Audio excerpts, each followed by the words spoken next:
Friends అందరికీ నమస్కారం అండి.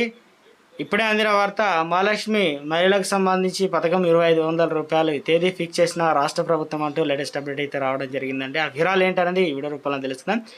వీడియోను చివరి వరకు చేయడానికి కంప్లీట్ ఇన్ఫర్మేషన్ అయితే అర్థమవుతుంది. చాలా మంది చూస్తున్నారు కానీ సబ్స్క్రైబ్ చేసుకోవడం మర్చిపోతున్నారండి. దయచేసి ఛానల్ సబ్స్క్రైబ్ చేసుకొని bell button all notification activate చేసుకోండి. అదేవిధంగా లైక్ చేయడం మర్చిపోతున్నారు, దయచేసి లైక్ చేయండి. ఇక లేట్ చేయకుండా వివరాలకైతే వెళ్ళిపోదామండి. మనం పండుగ లోపు అర్హులైన పేదలందరికీ ఇందిరామ ఇండ్లు మంజూరు చేస్తామని ఎమ్మెల్యే బుయ్యాని మనోహర్ రెడ్డి అన్నారు. శనివారం తాండూరులో ఎంపీడీఓ కార్యాలయం ఆభరణం మహాలక్ష్మి పథకంలో భాగంగా 500 రూపాయలకు గ్యాస్ సబ్సిడీ సిలిండర్కి సంబంధించిన పత్రాలు మహిళలకు అందజేశారు. ఇక ఈ సందర్భంగా ఆయన మాట్లాడుతూ 10 ఏళ్ల బీఆర్ఎస్ పాలనలో పేదలు వంచనకు గురయ్యారని అన్నారు. కాంగ్రెస్ పార్టీ అధికారంలో వచ్చిన వెంటనే మహిళలకు ఉచిత బస్ ప్రయాణం, ఆరోగ్యశ్రీ మొత్తానికి 10 లక్షలకి అయితే పెంపు, ఇక 2 లక్షల రుణమాఫీ, 500 రూపాయల గ్యాస్ సిలిండర్ వంటి అమలు చేసినట్టు తెలిపారు.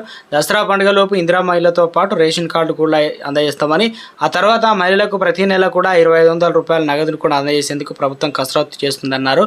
ఇక తనను గెలిపించిన తాండూరు ప్రజలకు రుణపడి ఉండాలని, ఇక ప్రభుత్వాన్ని ఆదర్శంగా తీర్చిదిద్దడానికి హామీ ఇచ్చారు. సో మొత్తానికి ఏదైతే కళ్యాణ లక్ష్మి, షాదీ ముబారక్ లబ్ధిదారు చెక్కుల పంపిణీ చేశారు. కార్యక్రమంలో తదితరులు అయితే పాల్గొనడం అయితే జరిగిందనమాట. సో ఇక్కడ కీలక పదాన్ని అయితే ఎత్తుకున్నారనమాట. ఎందుకంటే స్కీమ్ సంబంధించి చాలామంది ఎదురు చూస్తున్నారు కాబట్టి. సో ఇక్కడ తర్వాత మహిళలకు సంబంధించి ప్రతి నెల కూడా 500 రూపాయల కంటే మనకు దసరా పండుగ లోపు ఆ తర్వాత అయినా మొత్తానికి అయితే ఇచ్చడానికి ప్రభుత్వం కృషి చేస్తుందని, సో దీనికి సంబంధించి ఏదైతే బలమైన కారణాలు ఉన్నప్పుడు మాత్రమే ఎమ్మెల్యేలు కావచ్చు, ఉన్నత స్థాయి వ్యక్తులు అయితే చెప్తుంటారు కాబట్టి మొత్తానికి ఇస్తారా లేదంటే ఆలోపు మాత్రమే చెప్పిందా, మొత్తానికైతే తెలంగాణ రాష్ట్రంలో 2500 కోసం మహిళలు అయితే ఎదురు చూస్తున్నారనమాట. సో తెలంగాణ రాష్ట్ర వ్యాప్తంగా